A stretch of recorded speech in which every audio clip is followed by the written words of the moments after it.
Welcome everyone to Tourism Nova Scotia webinar. Use new Tourism Nova Scotia research to tailor your experiences to appeal to regional visitors.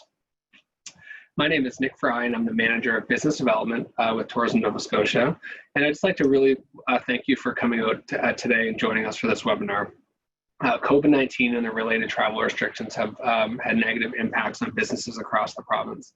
And this webinar series is meant to give practical solutions and tools to help your business as you move through it and welcome visitors.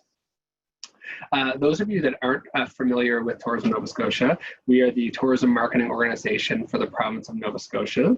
We market Nova Scotia as a vacation destination and lead initiatives to help grow industry. So we really would encourage you today to post questions using the Q&A at the bottom.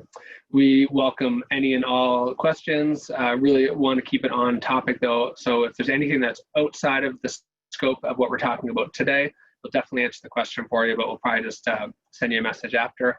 All of our contact information will be available at the end of the webinar. So if you have any questions after the fact, feel free to give us a call, send us an email.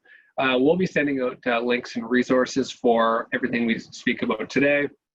A link to the webinar recording will come out within 24 hours, and also a Survey Monkey,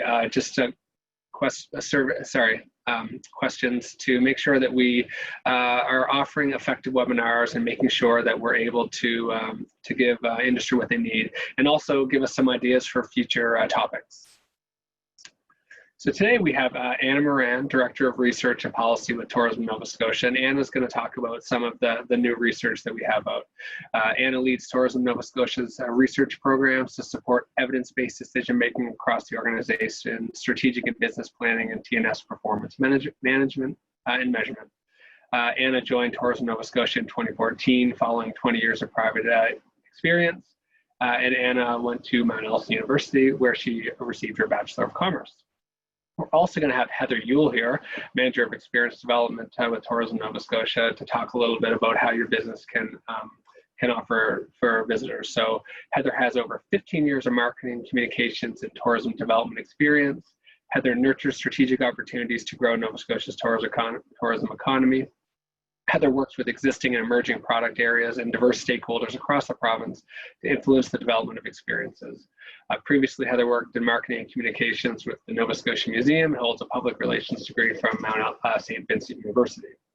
So Heather's going to talk a bit about how to build on Nova Scotia's competitive strengths and include unique assets that appeal to visitors to grow your profile and attract customers, and steps to create experiences from tips on selecting activities and partners for packages to pricing and promotion, and also to help you develop the package that's the best fit for your potential visitors and business, now in our current situation. Anna's going to speak on the preliminary results from Tourism Nova Scotia research conducted with Maritime travelers, and also consumer research conducted by Destination Canada. Again, we'll be able to answer your questions. If you have any questions, just type them in the Q&A at the bottom, and we'll answer them at the end. But if whenever they come up, feel free to ask them, of course. So I'd like to welcome Anna on now. Anna's going to share her screen, and we'd love to hear about some of the new research that's come out.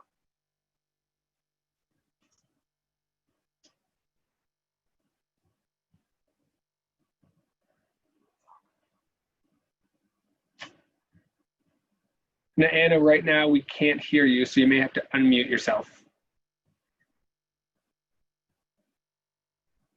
There we go. All right, can everybody hear me now? Yes, we can. Awesome. Thank you so much, Nick, and welcome everybody to this webinar. I am, as Nick said, going to be sharing our most recent research information. I'm going to start with what research is telling us about tourism recovery, and then share a bit of information about how Nova Scotians and other Maritimers travel within and to Nova Scotia. I'm also going to talk about our recent qualitative research with Maritime travelers. And then finally, I'm going to share some information about Destination Canada's resident sentiment research.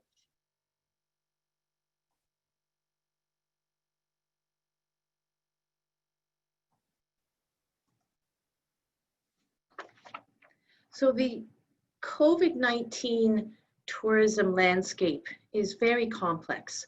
The COVID-19 pandemic has had a significant impact on tourism globally, and we're certainly seeing this effect in Nova Scotia. Tourism recovery is very complex, and there are many factors that are going to affect recovery. First and foremost, the tourism industry. Recovery is going to be informed by the extent to which tourism businesses and organizations are able and willing to open, have staff available to work, and have appropriate health and safety measures in place. And then there's the traveler. COVID-19 significantly dampened traveler demand, and recovery from COVID really will be informed by the extent to which travelers are both willing and able to travel. Communities, and by communities I mean towns, cities, provinces, regions, countries. Communities play an important role to the extent that they are ready and able to welcome visitors. And travel restrictions that are in place will definitely inform a region's or a country's ability to have robust tourism recovery, as will residents' willingness to be open and welcoming to visitors. When COVID-19 hit, researchers around the world sprang into action to really help us understand what the potential is for tourism recovery. And what this research told us is it became really clear that the initial phase of tourism recovery will be hyper-local. Travelers are going to start getting out and about in their immediate communities and traveling closer to home. And then this will extend into more travel within one's province. What does that mean for Nova Scotia? Well, right now, Nova Scotians spend about $800 million on travel within Nova Scotia. They also spend about $1.2 billion on travel outside of the province. So what this tells us is that there is potential for tourism recovery to be informed by Nova Scotians traveling within the province.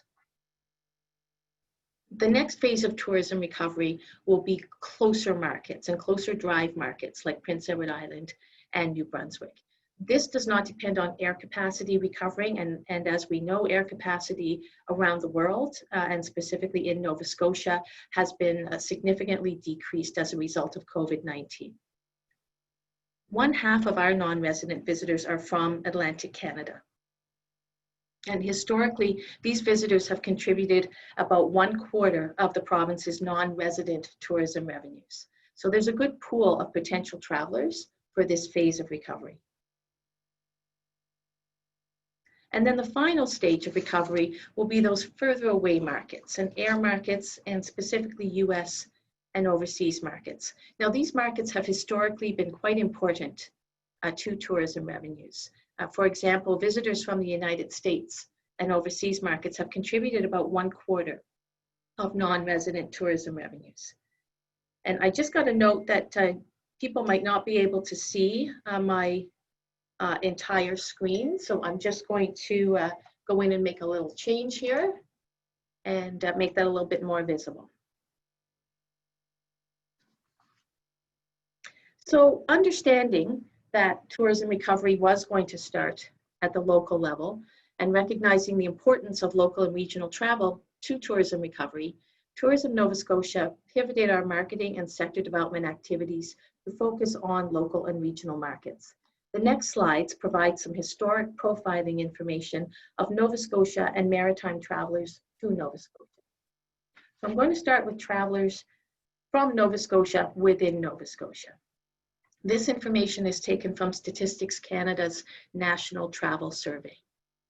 So in 2018, Nova Scotians made about 5.5 million trips within the province. Now, most of these trips, 4.2 million, were same-day trips. However, 1.3 million were overnight, and these trips, the 4.2 million same-day and the 1.3 million overnight trips, contributed about $800 million to spending in Nova Scotia.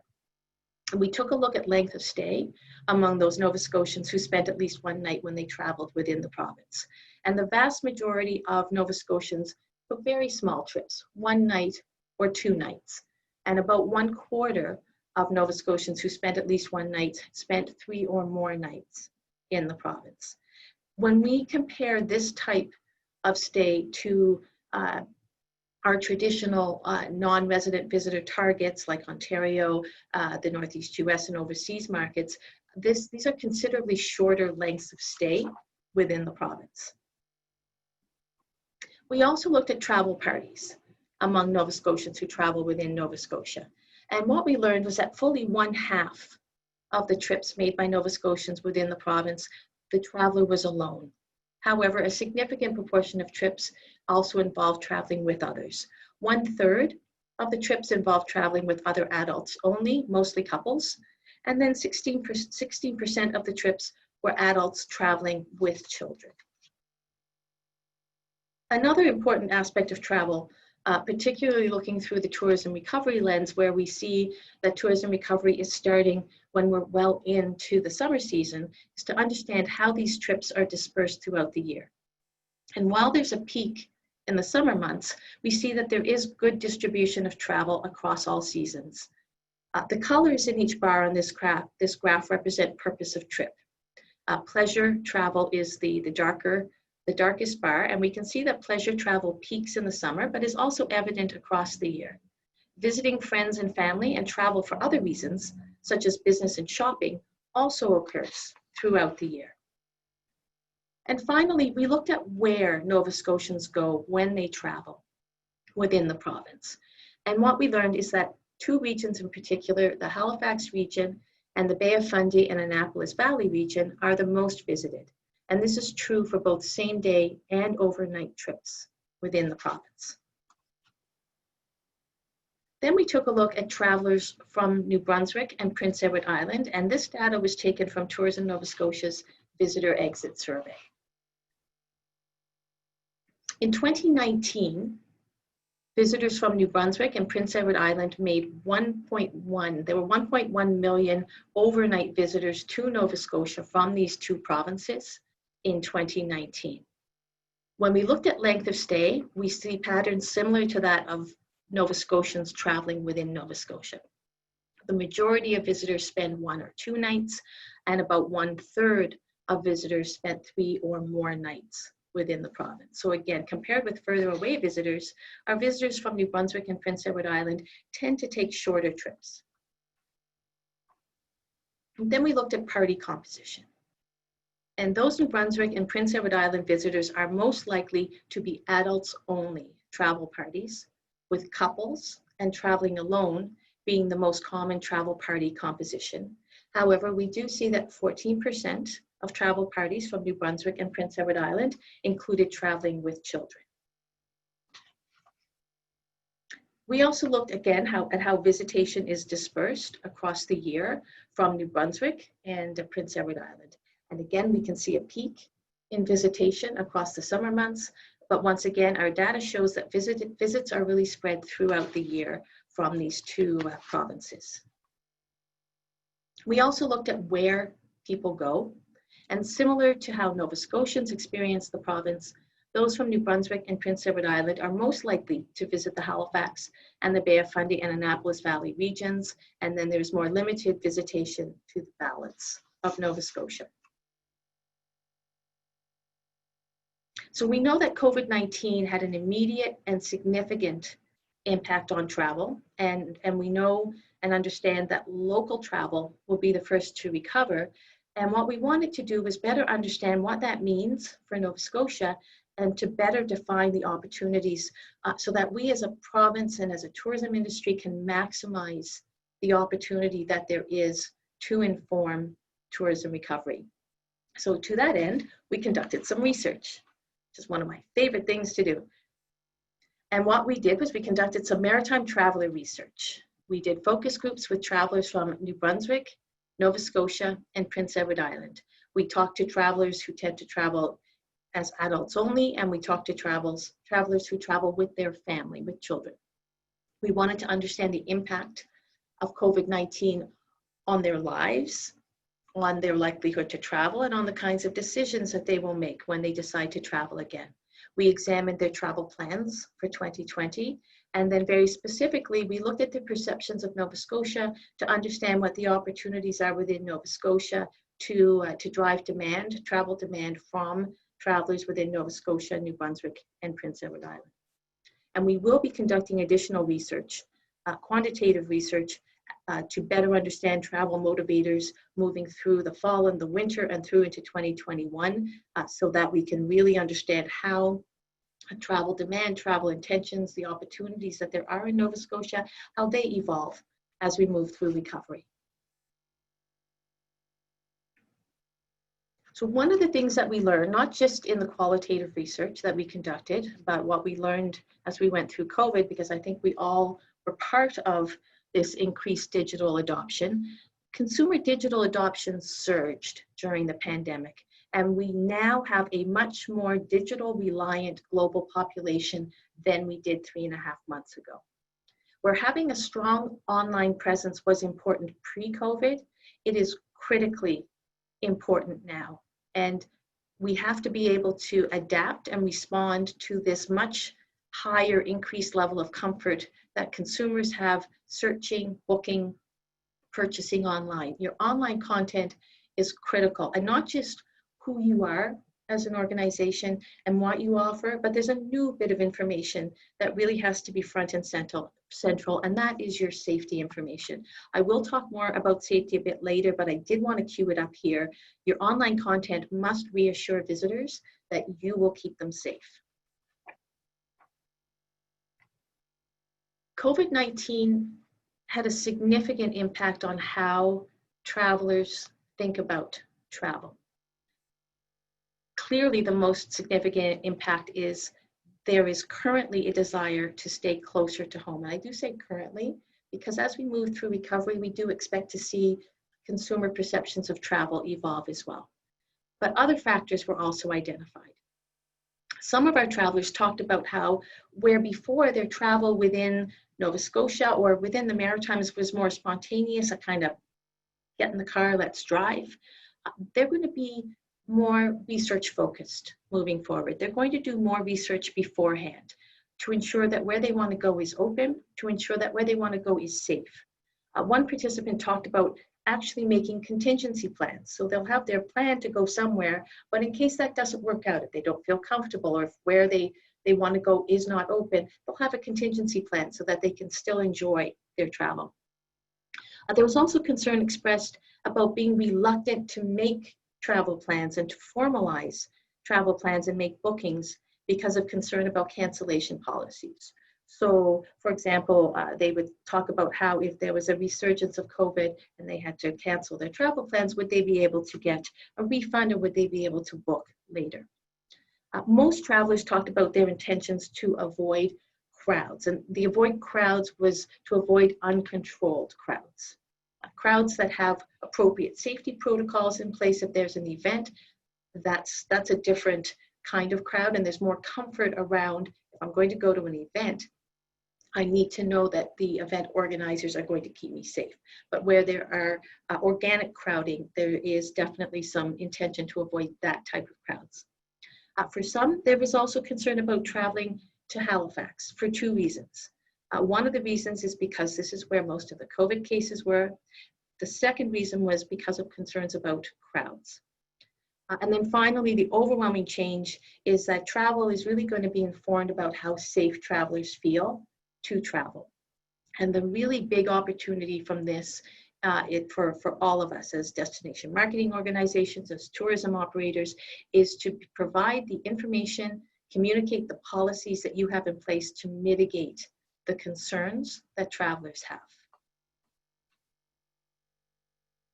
We also learned that Nova Scotia has a very strong reputation within the maritime market, and our stunning coastal landscape is foundational to what we are as a vacation destination. And our travelers identified several key strengths. First and foremost was Halifax as a large urban center. So despite there being some concerns about the immediate COVID impact, the Halifax area is identified as a key and a positive differentiator for Nova Scotia compared with New Brunswick and Prince Edward Island. We're also known for our scenic driving, and related to our scenic driving is our ability to be able to explore really neat parts of the province without having to drive too far. And that really feeds into the current desire to not stray too far away from home right now. We're also seen as having a wide variety of things to see and do, and we were identified as being better than New Brunswick and Prince Edward Island at our festivals and events. We also asked our travelers about, well, what is it that motivates you to travel around the Maritimes? And they gave us a broad range of reasons why they travel. And I'm not going to read them all. You all can take a look at these on the screen. But Nova Scotia delivers very, very strongly against the range of motivators. And as a province and across the province, we have the ability to deliver tourism products and experiences that are compelling to Nova Scotians and to Maritimers.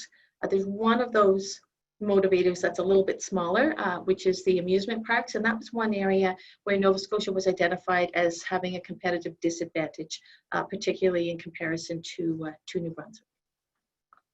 But across all of the rest of them, we were seen as being very strong, having more of, better than, better variety. So we're really the bigger and better of the maritime travel experience. And we're also reassuringly familiar.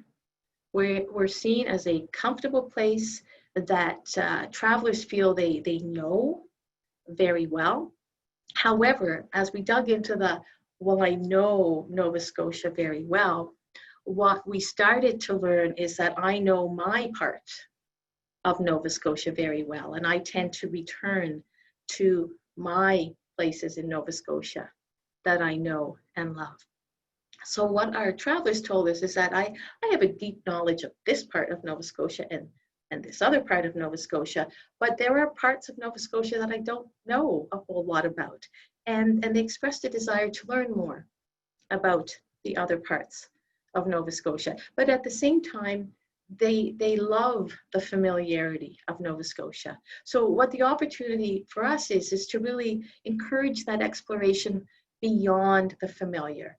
So for example, move beyond a familiar place, still staying comfortable because it's Nova Scotia, but exploring a new place in Nova Scotia. So finding the familiar in a new place, or finding the new to do in your familiar place. So there's a tremendous opportunity going down two streams, the getting exploration in new places and the exploring new things in familiar places.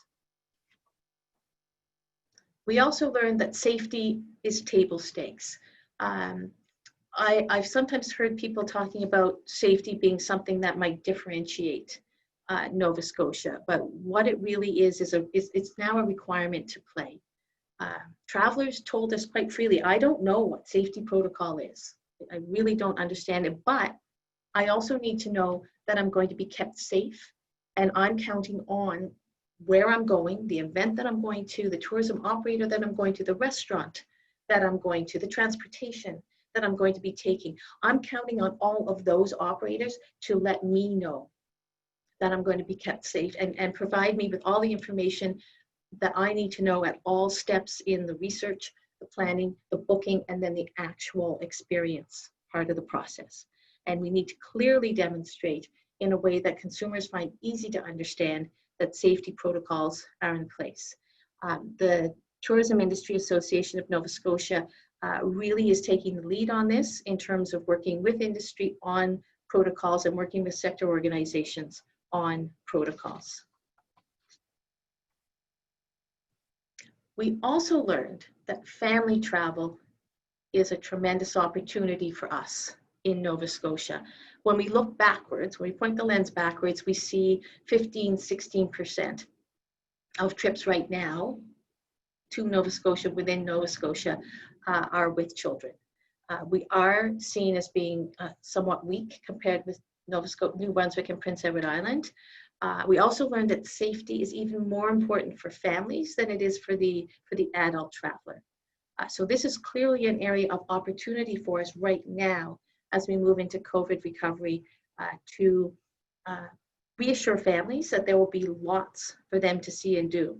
What was really interesting, we heard that Nova Scotia does not have the advantage over New Brunswick and Prince Edward Island, but when we looked at activities what activities that our travelers would find appealing, there really wasn't that much difference between people who travel as adults only and people who travel with children. So there's a wide range of activities that families can participate in. We just need to reassure them that they are family friendly.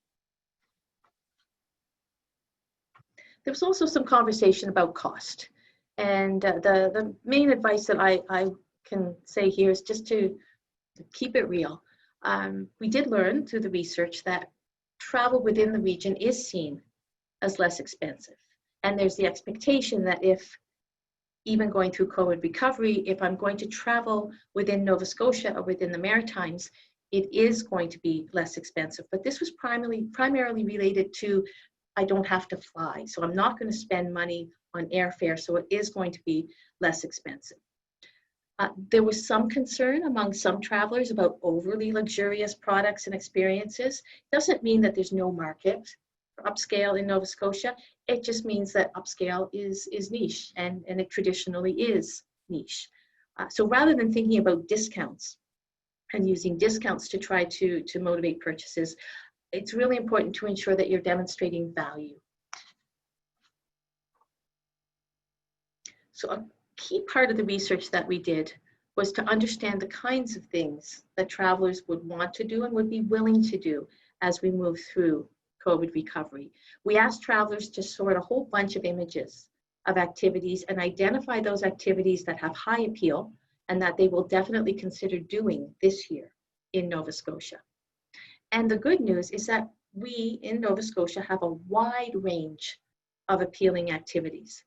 The ones on this slide came out as having the highest appeal and consideration. And you'll notice again, despite some concern about Halifax as a place to visit, the Halifax waterfront is identified as a highly desirable place for travelers to visit this year. The next slide shows the rest of the activities that have a high level of appeal and consideration. So I would be hard pressed to identify any tourism business in Nova Scotia that is unable to link to or leverage these high appeal activities. We have a broad range of opportunities to drive tourism demand. So this ends the review of the traveler research that we did with our Nova Scotia, New Brunswick, and Prince Edward Island travelers. And I'm now going to spend a few minutes going through Destination Canada's resident sentiment survey. These next slides examine the idea of community welcome. We as a province have historically been very well known for our hospitality and for our friendly people. Being welcoming to visitors used to be a given, but COVID-19 has changed a lot of things, and community welcome is one of those things that has changed, not just in Nova Scotia, but globally. And one of the things that we have learned is that there are three factors that I reviewed earlier, or three groups that contribute to tourism recovery. There's the tourism industry, there's tourism demand, and there's community welcome. And visitors will come to places where they feel welcome to visit. There was a great deal of concern that with COVID-19, there would be rejection of visitors who are seen to be coming from areas where perhaps COVID-19 is not under control or where these same safety protocols are not in place. So to understand that resident sentiment, and more importantly, understand how it's changing over time, Destination Canada launched its resident sentiment survey. This is a weekly survey across Canada. 1,800 respondents are interviewed each week with a minimum of 200 responses from each region of Canada, and the results are then weighted to be reflective of the Canadian population. Respondents are asked a number of questions. The ones that I'll be sharing with you are the ones that indicate their level of agreement that they would welcome visitors traveling to their community from other communities near them, from other parts of their province, from other parts of Canada, from the United States, and from other countries outside of the United States. And more recently, within the last 2 weeks of the travel survey, we've also asked Canadians about their comfort with their community being advertised as a travel destination. I'm going to show a very busy slide here, so forgive me, but I will talk my way through it. So what we have learned through the resident sentiment survey, we've learned a lot of things. But first and foremost, right now, Canadians are willing and open to welcome visitors within their own province, with the only exception being the province of Ontario, where Ontarians are a little less likely to be welcoming. They have a lot of cases still, new cases each day, and you see that reflected in the visitor, in the resident sentiment. What we're also seeing is that still, right now, Canadians are much less likely to be willing to welcome visitors from outside of their province. And they're not willing to be welcoming to visitors right now from the United States or from other international countries. Now, feeling safe to travel and being willing to welcome travelers, they are related. If I feel comfortable traveling, say, to Prince Edward Island, then I will feel comfortable welcoming visitors from Prince Edward Island. If I feel comfortable traveling to the United States, I will feel more welcoming to visitors coming in from the United States. So as COVID-19 it gets under control in other regions, as more safety protocols are put into place to ensure safety is maintained, as we feel safer traveling, we will feel more willing to welcome visitors from elsewhere, which is why this survey is being conducted weekly, because we do expect to see opinions change week over week. There was also some concern about maybe rural residents being more welcoming or urban residents being more welcoming, but what we have learned that right now, opinions are similar regardless of where one lives, and these results on this slide are for Atlantic Canada. What was interesting is that earlier on, rural residents of Atlantic Canada were more welcoming than their urban counterparts, but that has now stabilized, and we see all of Atlantic Canada being equally welcoming, regardless of which aspect of the region, of the country or region we're looking at. The patterns are the same, looking at our rural and our urban residents. And then finally, we also looked at feeling comfortable about my community being advertised as a vacation destination, as another way of expressing willingness to welcome visitors. And what we're seeing through this question is that Canadians in general are happy to neutral about their community being advertised as a vacation destination, and Atlantic Canadians are really middle of the pack. If we look specifically at the Atlantic Canadian results, we can see that 36% of Atlantic Canadians say that they're very happy or happy to see their community being advertised as a vacation destination. Just over 1/3, or 35%, are neutral, and 29% are very unhappy to see their community being advertised as a vacation destination. So that ends my sharing of the research.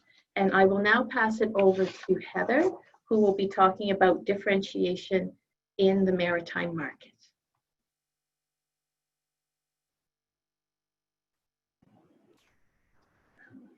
Thanks for that, Anna. I'm just going to pop in here for a second and just really, I think you really brought forward a lot of great research, and I'm really excited for Heather to kind of help talk about how we could build on those competitive strengths. So Heather, welcome. And again, we'll answer questions at the end, so just fire them away, and at the end, Anna will come back on and we'll make sure we answer those to the best of our abilities. Welcome, Heather. Thanks a lot, Nick, and good morning, everyone. Thanks so much for joining us on this presentation, and thanks, Anna, for sharing those helpful insights on the maritime market. I'm Heather Yule, and I work with businesses across the province to help make sure that we are taking the best product to market for the markets we're trying to target. And I work with a team of tourism development advisors, Erin Hume, Judy Lynch, Melanie Lowe, and Catherine Wadden, and together we work with businesses across the province. So we're happy to follow up with you after this session if you have any further questions specific to your business. So let's jump in and get started on how we can differentiate in the maritime marketplace. So, So really, we want to work together to inspire travel.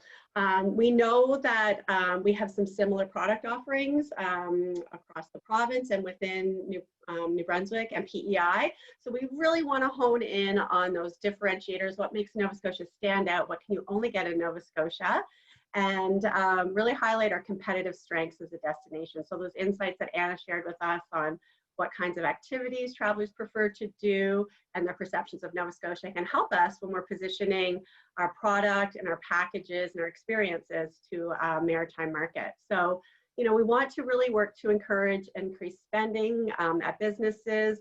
We want visitors to see great value in what Nova Scotia is offering them. We want to encourage overnight stays and also give visitors who have had a great time at your business in the past a great reason to return. So to generate those repeat visits and throughout the year as well. So some of the great tools that we have that we can work together on are itineraries, packages, and experiences. And these are all tools that once they're created, you can leverage them on your website. You can work with local destination marketing websites like Discover Halifax or Yarmouth and Acadian Shores Tourism or Cape Breton, and also leverage these tools to let visitors know all they can do in the different regions and areas of Nova Scotia. So I'll just quickly go through some of these tools, and itineraries and stories are basically suggested things to do for travelers, or a story might be an inside profile on, you know, folk artists on the South Shore or Celtic musicians in Cape Breton. It really helps inspire travelers and understand what they have available to do in the area. So when you're creating itineraries, knowing what Anna just shared with us about how the length of travel from maritime markets is usually overnight or for up to 3 days, we really want to use that to customize the itinerary. So knowing they also like to explore small towns and villages, what can you do for 48 hours in Mahone Bay, and really lay it out for them, and you know, where to go for lunch, what to do in the afternoon, where to go for dinner, suggestions of places to stay. You can organize that by time.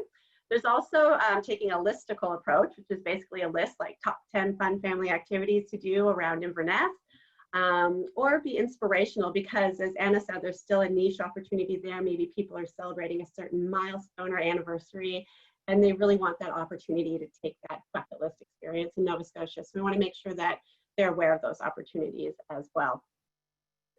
When we're putting together packages, it can be as basic as combining 2 simple tourism offerings for one price point. It could be something like tidal bore rafting and a meal, or tidal bore rafting tour and overnight. And it might be, a package could be something that you are offering within your business. You may have different elements of your business where you could do a tour and an overnight. So you can package with yourself, with your own business, or you may package with other businesses in your area or businesses along the same theme. So there's different ways you can create packages, but really they're all about providing value and convenience to visitors. We don't want to discount in packages, because that's just a race to the bottom and no one wins there. It's not a sustainable approach for your business. If you're competing on price, we really want to show how visitors are getting the best value and how your business can deliver something that's really unique, and maybe access to a local expert. It might be, you know, the great dishes that your chef prepares that are signature to your location, or it might be the place that you're in and how you connect visitors with that place. We want to focus on those value-added special elements for visitors when we're positioning our packages, and really ultimately focus them on what the visitor wants to do. And also, when you're choosing partners for your package, ensure that you are you know, looking at the level of quality of what your partners might offer, and making sure that aligns with what the visitor wants to experience as well. And then experiences, what are those exactly? Well, they are basically a package at its core, but the thing that makes them different than a package is that they actually give the visitor the opportunity to learn something by doing something with someone who lives here. So there's that authentic connection to Nova Scotia. So they could be meeting a fisher, they could be working with an artisan, they could have an elder sharing stories and legends with them.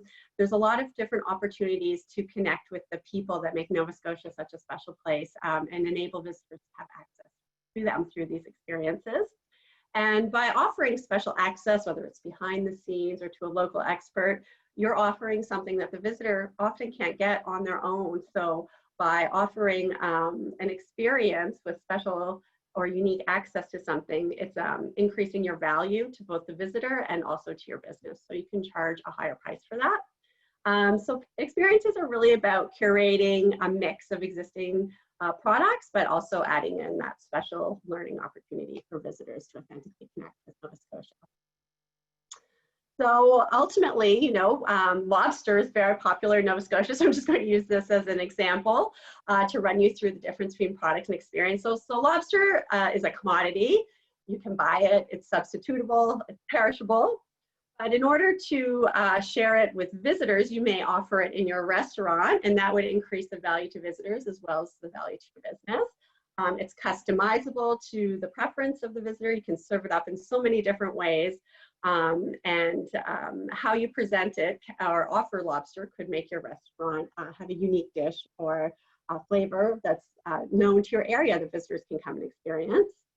To make lobster an experience, an example is taking a guided kayak tour, candlebox kayaking along the beautiful white sand beaches of the South Shore where the world's largest lobster fishery is. You can find opportunities to connect with local experts, to learn about the ecosystem there, and then you'll come upon this beautifully prepared lunch of a lobster roll waiting for you on the beach. So that's when you can see how lobster can go from being a product to a service to an experience. So hopefully that example is helpful to you. And now I want to dive into those top 10 tips that we can take from the learnings Anna shared with us today and apply it to your business to make sure you're positioning well to attract the market and give them a reason to come right now. So that's what packages can help you do. So first tip is all about the customer. Focus on who your target market is. Really understand what your business can offer best and how you can really carve out an opportunity that you can deliver really strongly in a few different areas, targeting your ultimate best customer.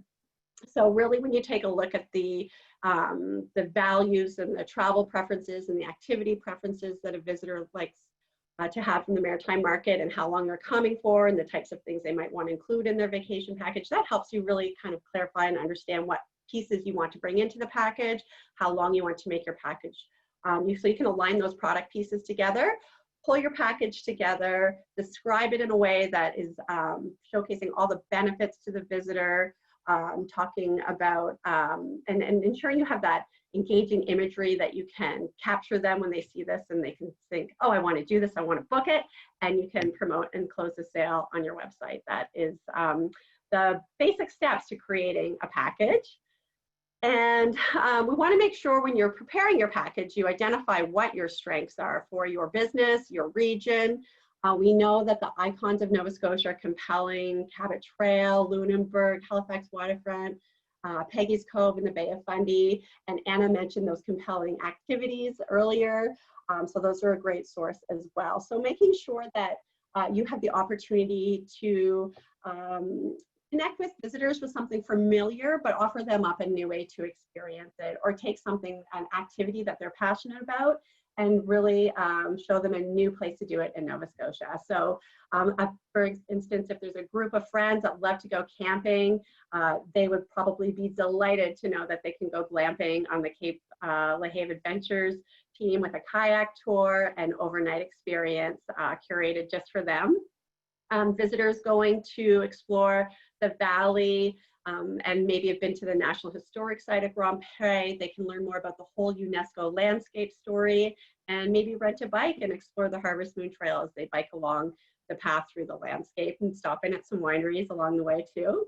If visitors are going to Cape Breton on a family trip, you know, it's known for its music. There's been some great kitchen party recognition across Canada from the great musicians we have in Nova Scotia, and providing visitors a way to connect with them. At the Celtic Music Centre in Judique, you could take your family to learn a local step with a local musician from the center. So that would be a really fun way for visitors to experience Cape Breton, but they might not know that that's available. So if the destination's familiar, the activity is new.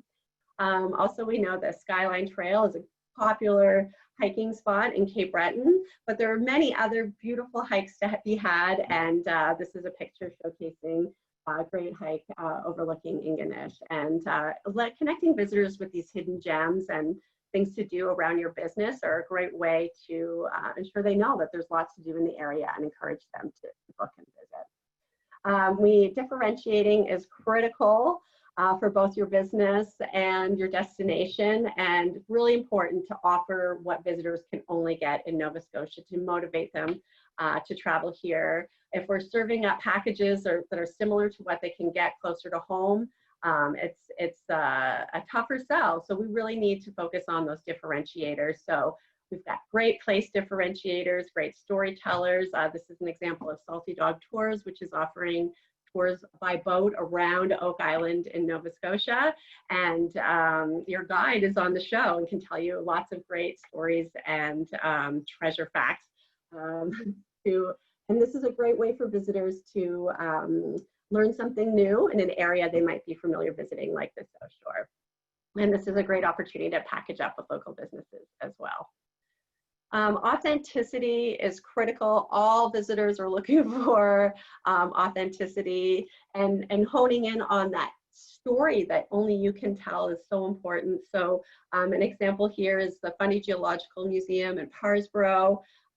They have a really great ability to take their expertise that they have in-house and take visitors outside of the museum in small groups to offer fantastic memory of exploring the Bay of Fundy coastline with an expert and looking for some of the world's oldest dinosaurs in the rocks that are exposed daily by the world's highest tide. So really making sure that you have some great photography around that to help visitors understand what will be happening throughout the experience is important, as we get a sense from these photos here. Anna mentioned earlier how safety was table stakes. It is very important to connect with visitors and ensure that they are aware of what your business is doing to protect the guests, to protect staff. And so having that safety messaging at every touch point with the visitor, when they're coming to your website, when they arrive on site, during the experience, is always reinforcing and building that confidence in your business and their satisfaction with the experience as well. There's a great example. Grape Escapes has, when you come to their website, you see right off the top that they've got some safety messaging about what is happening on wine tours to ensure the guest safety and the visitor safety. I love their messaging about how their staff will all be wearing masks, but don't worry, they're smiling behind the mask. It's great to speak to visitors in a tone that you know that your guest expects to connect with them. Also, they've created a fun, simple video of what it's like to be on a wine tour now with these safety measures in place. So it really builds that confidence in booking this tour with the visitor. That's a great example if you want to check it out.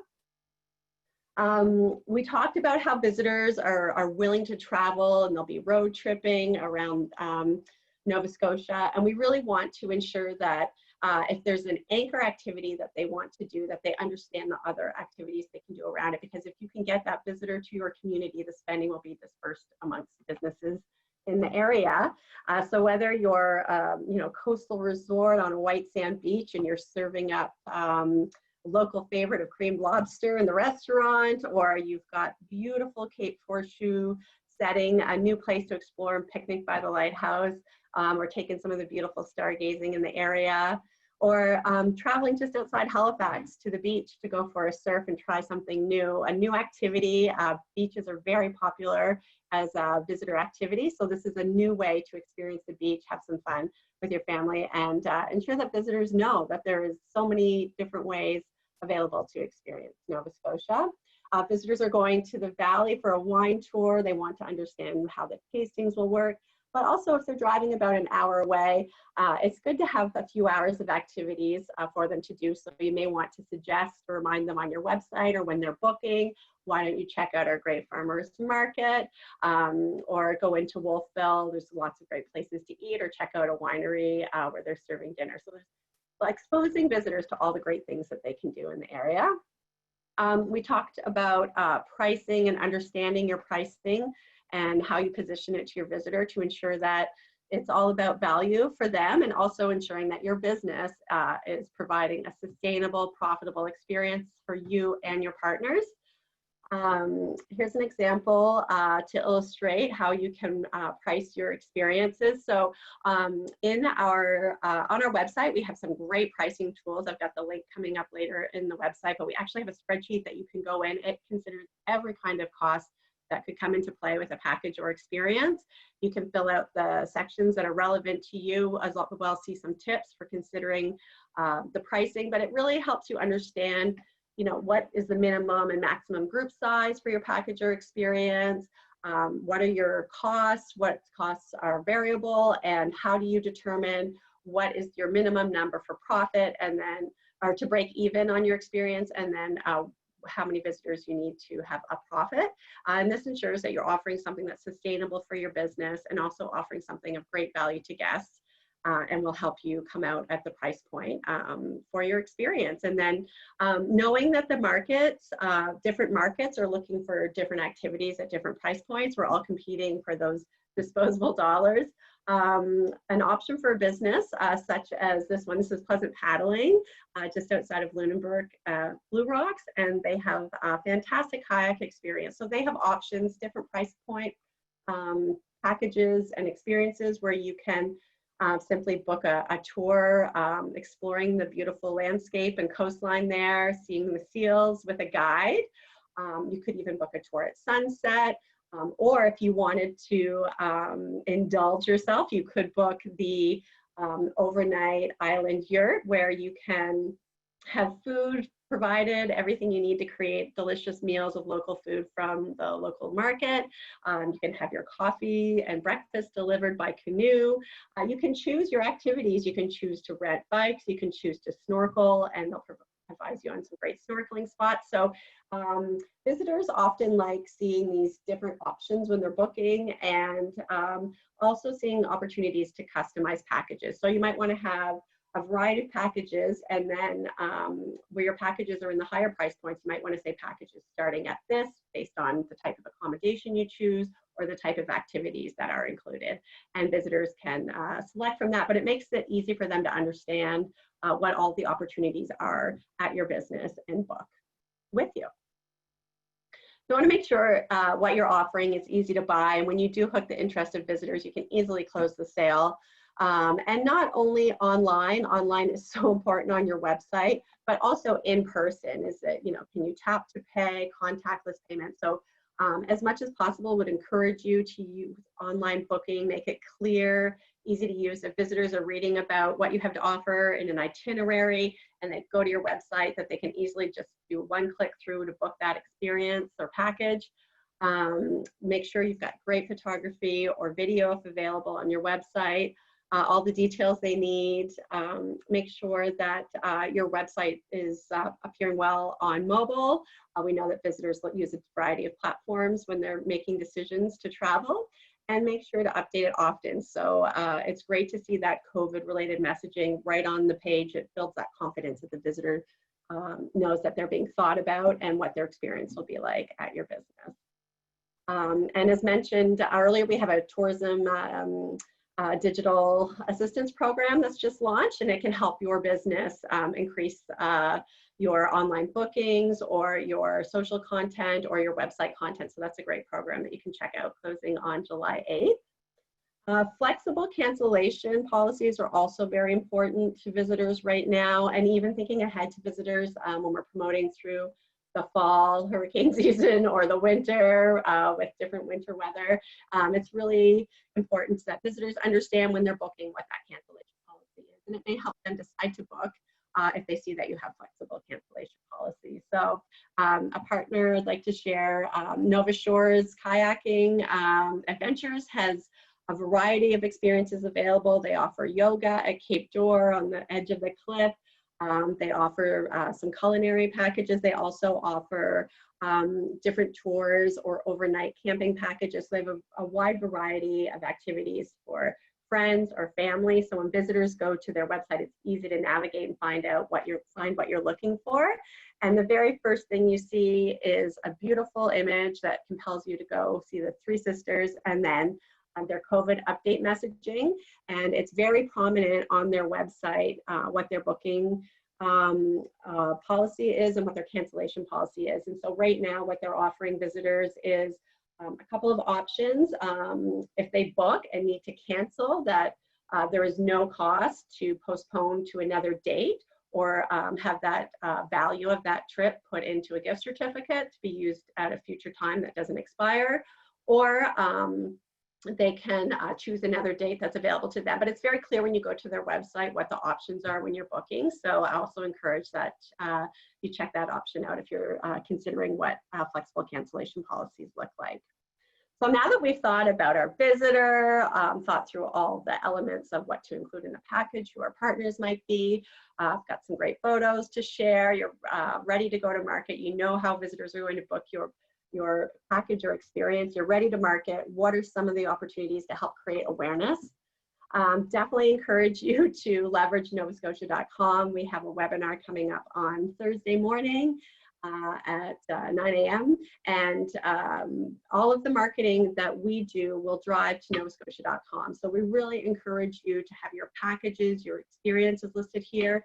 We're adding new itineraries. Our teams are working on them with our partners and businesses. So please reach out to us if you're interested in sharing your product or experience for the Maritime market, and we can look at leveraging that and also sharing with our regional destination marketing partners. But this is a great spot to make sure that your business information is up to date on your website, any COVID related messaging is there, and that you have your business listing as well as any packages or experiences linked to your business listing. So if we get them to that listing, it's clear for them to see how they can link out and close the sale once on your website.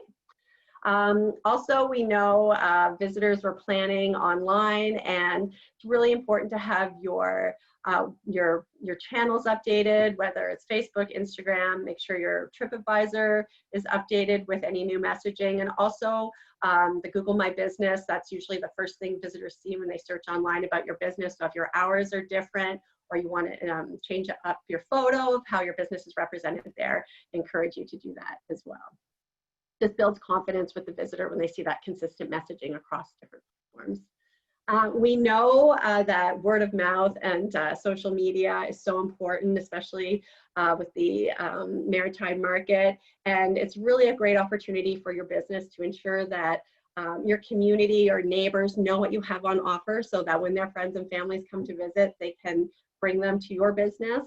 And also your visitors that have visited you before, please reach out to them, encourage them to come back, tell them about some of the new products, packages, experiences you have on offer, because they already know you and they're already interested in what you have to offer. Also, the visitors that are with you, that you book and are on your site, encourage them to use hashtags to promote your business and share photos when they're there, so they can be your best ambassadors as well. And as you're pushing out content through social media, we encourage you to hashtag Visit Nova Scotia, because our digital marketing team is always looking for content featuring all there is to see and do in Nova Scotia, and share that out as well through our channels. So all of the ideas that I've touched on today are all pulled together for you in our Nova Scotia Experience Toolkit. It's online right now, and it's ready for you to add your ideas. It's an easy to use series of 5 short videos with accompanying tip sheets and worksheets. It really helps you define what your business goals are, what market you're trying to attract, and the type of traveler you're best suited for, and give you some tips on how other businesses have done that, as well as some marketing and sales insights. And so you can self-guide through the toolkit, or just check into the most relevant piece that you're looking for, like the pricing worksheet or some of the marketing tips, or reach out to our experience development team here at Nova Scotia. We'd love to chat with you about your products and experiences. This is just a little glimpse of the tools awaiting for you. And a package can be very simple with those 2 elements. It doesn't need to be complex, but it does need to be well planned around what the customer is looking for. We need to ensure it's sustainable for your business to offer, it's priced for profit, and also promoted. So those are the key things to remember when reaching out to the maritime market. And all these resources mentioned are available on our website. So thank you, and happy to take any questions. That's a great job, Heather. Anna, are you still on with us? Yes, I am. Wow, perfect. So we do have some questions. I think I'll start with yours, Anna, and some of them you guys can both touch on, of course. So one of the questions was interesting, Anna, around your data. I have to trust it, of course, the data, but some of the anecdotal observations are that having visited several restaurants and public places over the past number of weeks, the idea that people must be assured they're being kept safe diverges a bit from the eye test of what kind of they're seeing on the ground. Yeah, it's a very interesting observation. If you think about COVID recovery, where we are right now, and if you think about what happened quite recently in terms of public health policy announcements, is that we very much opened up locally and restaurants are open again, and the population, it's evident, is feeling quite safe. They're getting that reassurance that it is okay for them to be out and about. And that very much was an information-driven kind of reassurance. So that type of providing information, but also demonstrating that you are going to keep people safe. So for example, restaurants right now are operating with reduced capacity, the tables are spaced out, and there are measures right now that if you look at how people are interacting now with these businesses, that they feel quite comfortable. Perfect. I mean, that's great information. And I think that another question would be, is this information you have available, Anna, accessible by the Premier and Dr. Strang? Opening too early for the rest of Canada could backfire. So, you know, it would be the opposite side of that equation where people are a little reluctant, yeah. Of course. And yes, we do share that information. I truly believe that positive messaging will influence sentiment more so than sentiment influencing public policy. I think the sentiment kind of follows the public policy, but yes, all of this information is absolutely being shared. Perfect. I just want to let everybody know on the call, of course, that we are going to go past 11 because it already is past 11. If you have to duck off to another call, that's fine. This will be recorded and sent to you as previously mentioned. So we hope you can stay on, but if not, you will get a recording of this. Of course, there's lots more questions. Let's see. So this is a question. You may be going to address this. I don't think we covered it, but are we seeing any reluctance around staff availability, readiness to work in tourism? In other words, just because tourism operators are allowed to open, are they employees feeling safe enough and motivated enough to come back? I can say that any of the research that I've been involved in has very much been visitor focused as opposed to being employee focused. I can reiterate that safety, of course, is important. So if an employer is changing protocols to ensure customer safety, then staff safety, of course, should be part of that. And I would also defer to Tyann's and the Nova Scotia Human Resource Council, perhaps for more information. Heather, I know that your team has been doing outreach to operators. Have you been hearing any concerns about that through that outreach?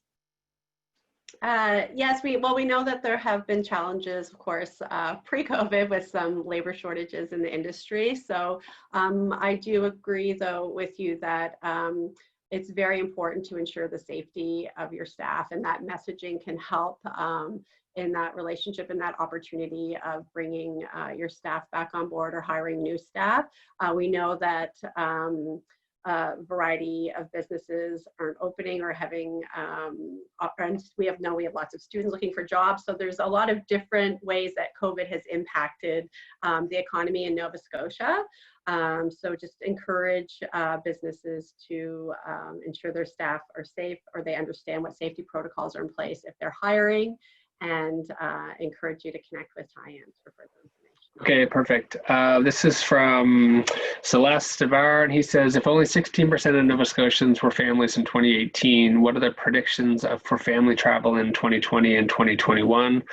Is there potential for more family travel same day or overnight? So I think that's a great question, and I'm going to look at it through two different lenses. The first is 60% it's a pretty big number when you look at it within the overall Nova Scotia population. So to answer the first question, is there an opportunity to encourage family travel in Nova Scotia this year? Absolutely. We're focusing all of our efforts on maximizing what is recognizably a limited potential. We're not going to be seeing the kind of travel from further away markets. So we're looking at how we can work and use our tools to maximize the potential. I think families is a unique opportunity, particularly for 2020, particularly for Nova Scotian families, because they're from the qualitative research that we did, they're a little more hesitant to go further away. They would like to stay a little closer to home, and Nova Scotia is closer to home for those Nova Scotian families. Perfect. Again, I'm just going to cover the research questions first, Anna, and then we'll get over to Heather. So I guess another question from Celeste would be, if the opportunity is to encourage exploration beyond familiar, one of his questions would be like, how would we encourage people to leave the familiar to do different this year and next? How would we change experience design, but also and marketing? But how will we look back next year? Will we have any insights on the data about whether travelers actually left the familiar? If we're encouraging it, are we able to measure it? Okay, I'm going to answer question number 2, and then I'm going to punt it to Heather. Sure. To talk about question number 1. So what has to change from a marketing perspective? So from Tourism Nova Scotia's marketing perspective, we did a complete pivot when the COVID-19 pandemic hit. We seized most of our marketing activities that are focused at our traditional target markets of further away Canada, the Northeast US, and select international markets. And we refocused our activities on local markets. So from a marketing perspective, we have pivoted. We will be launching a Nova Scotia aimed advertising campaign. We will be launching a Maritime aimed advertising campaign. And it is all about, for Nova Scotians, rediscovering Nova Scotia, and for the Maritimers, again, to come and rediscover and discover all of the amazing things that Nova Scotia has to offer. But it's not just Tourism Nova Scotia that has to be part of this marketing. It's every single destination marketing organization, every single tourism operator maximizing all of their marketing tools to get the message out. The second part of question 2 is how are we going to measure? One of the ways that we'll look at broadly, has there been more dispersion throughout the province, is the Statistics Canada National Travel Survey, which does an ongoing survey with Nova Scotians about their travel within the province. We also, when we initiate marketing activities, have performance indicators against which we measure those activities. So for all of the activities that we'll be doing, there will be performance indicators attached to them.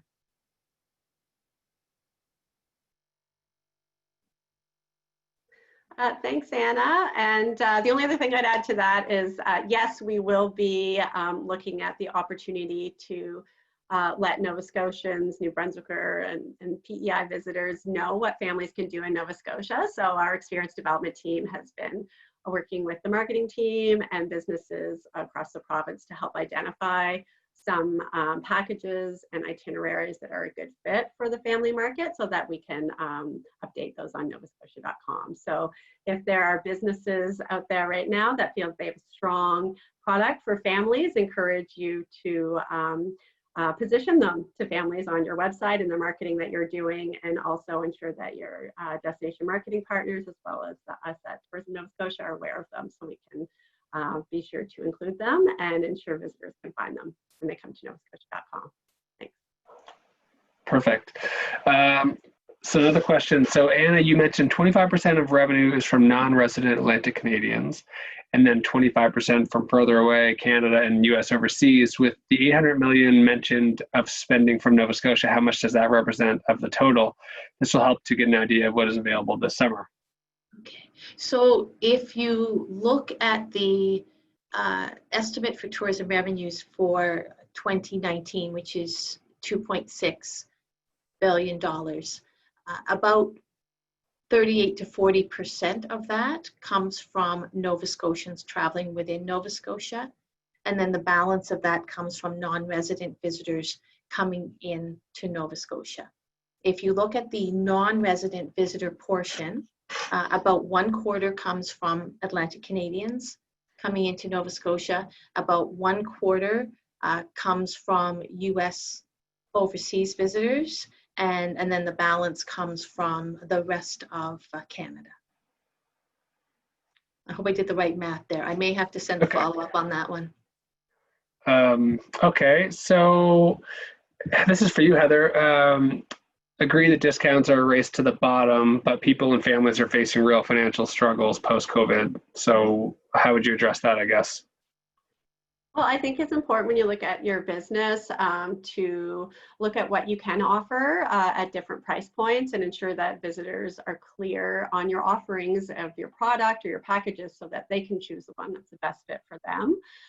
So I know I'd used an example earlier with a kayak operator where they have a tour at a lower price point. That's shorter tour. If you're going out with a family, you might want to offer a 1 hour, 2 hour activity that they can include as part of their travels, or if they're visiting friends and relatives, give them a half-day activity to do. But then if there may be a family that wants to celebrate graduation with their family this year, and they may want to take in an experience that's going to be a memory they can cherish, and they might want to indulge a little more in that. So I think that there's a variety of families traveling out there. Some of them are looking for lower priced product offerings and some aren't. And it's important for you to be able to communicate the range of what you have to offer for families. And, you know, if you have a package, it helps inspire them. So if visitors come across your package, they might see all the different elements that you've pulled together, and it gives them that idea of, oh, I can go here and do this. And so it still may be inspirational. They may book a piece of your package separately, but it still will help drive awareness and visitation to your business as well. Oh, that's perfect, Heather.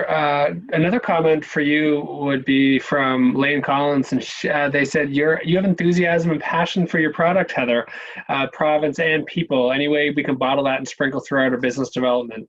So thank you so much, and I think that everyone that works with Heather would agree with you on that one. So that's just a little bit of positivity sent your way. Thank you. I love Nova Scotia. And it's so wonderful working with businesses across the province. And very evident. So a question from Jordy Mott would be, are there Destination Canada visitor profiles we should be focused on outside of the cultural, authentic, free spirit that was suggested before, now that we're focusing on a local market? You want to take that, or shall I? I'm happy to start. You can jump in. But I know we have very much found a lot of value in using the Destination Canada Explorer quotient segmentation tool. If you've been to any of our workshops or presentations before, you definitely would know about the free spirits, authentic experiencers, and cultural explorers. And these market segments are all across Canada. So they're here in Nova Scotia too, and they can still be a great tool to build your packages. It helps you really narrow it in on the types of activities and values in the decision making that visitors have. It goes beyond demographics to their values and their decision making. So those are still a great tool for our partners to use, and definitely you can learn more about the Explorer Quotient profiles in our Experience Toolkit on our tourismns.ca website. And I think looking at the maritime market currently, we're recognizing that businesses want to generate as much business as they can right now. So we're going beyond our 3 target markets to look at how we can also cluster activities based on passion or destination to ensure that we're really maximizing the opportunities for all visitors in Nova Scotia to understand what we have. I would encourage you, though, when you're creating packages and experiences, to not do a one package with everything in it that may appeal to all visitors, that you really encourage you to focus in on having maybe a few different packages available for those markets that your business can serve best. And then you will be really strong in what you do and ensure that the visitor has a good experience, because it's great fit your product and what the market's looking for. Anna, did you have anything else to add to that? No? Okay. Nothing to add. Thank you, Heather. Good job. And Anna, not to be left out, another comment was, it's so obvious, Anna, that your research and delivery took some time and effort. You've given me insights to make changes in my business that I can count on to be true. Thank you so much. Thank So you. that's just nice. Another question was, did Anna just say that PEI New Brunswick were more attractive to families than Nova Scotia because people felt safer? No. Nope. Okay. No. What the research told us is that from an activity perspective, Nova Scotia seemed to be at a competitive disadvantage to New Brunswick and Prince Edward Island. From a safety is simply a table stakes. Everybody needs to be made to feel safe, and there was absolutely no suggestion that Prince Edward Island or New Brunswick were seen to be safer than Nova Scotia. Perfect. That was good clarification. So another, just a few questions left and we can move on. These are great questions. I'd love to see so much engagement. This is great. With respect to the resident sentiment data, do we know if there are any questions in those polls that would allow us to determine what percentage of respondents have so much so-called skin in the game in terms of maybe if they're working in the industry or if they're, so is there any way for them to know? Yeah, no, this is actually a broad population survey, and the intent really was to understand at the resident level, the people that visitors would be bumping into on the street as they're wandering around, to understand their welcoming. What we do know, though, we do know from other research that we conduct in Nova Scotia. We do a study every year to take the pulse of how Nova Scotians feel about the tourism industry and its importance to the provincial economy, and also we take the temperature of Nova Scotians' pride of place. And what we do know is that nearly 100% of Nova Scotians believe that tourism is important to the provincial economy, and that nearly 100% of Nova Scotians feel proud of what Nova Scotia offers as a vacation destination. So my response to that question is, well, tourism operators have all the skin in the game. I think Nova Scotians in general feel that they also have some skin in the game when it comes to tourism. Well, that's great. We have a question. I'm from Antigonish. Can you help me create a community activity to put Antigonish on the tourist map? They said maybe we'll create a contest with awards. So that would probably be something that maybe Heather's team could follow up with directly. Yes, thanks for reaching out with your ideas, and we'd love to chat with you to understand more about what you're thinking for visitors, for an activity, what the revenue generation opportunities are for your community. And Catherine Wadden is our experienced development advisor working with partners on the Northumberland shore, including Antigonish. We'll be sure to connect Catherine with you. Perfect. And I just requested that person's contact information so we can connect them with Catherine. So that's great. So just it looks like we have one last question here. So what needs to be done from a marketing perspective to be more inclusive of diversity and ensuring that all Nova Scotians see Nova Scotia as being a safe and welcoming place for people of color, Indigenous, recent immigrants to Nova Scotia? And just adding to that question, especially now that there will be a strong emphasis on hyperlocal travel, ensuring people of color feel safe and welcomed into communities that they perhaps have not visited previously. So that is important, again, not just from a Tourism Nova Scotia perspective, but from an all of tourism industry perspective to demonstrate inclusivity and diversity. Yeah, that's a great answer. Heather, do you have anything to add? I just encourage you when you're pulling together your imagery, your photos and your videos to ensure that you're showcasing a variety of visitors and showing diversity of visitors enjoying your site that helps them feel more welcome. Also, I know we've had some great workshops with the Black Business Initiative, and we've got lots of great museums, historical sites, Eskazoni Cultural Journeys, Millbrook. We're working with partners across the province. They're on novascotia.com right now, and we are working with our partners to ensure that sharing their culture and connecting visitors with their stories is an opportunity we're always continually looking to develop. So stay tuned for more. Oh, thanks so much, Heather and Anna. Those are the great points. So I think we answered all the information. We did receive contact information from our friend Danae Ganesh, so we'll make sure we share that with you and Catherine, so you guys can follow up. Again, thank you so much for inspiring us to provide us some research as well to help that inspiration. So this recording and PowerPoints will be shared out. So if there's any questions after the fact, please send them our way.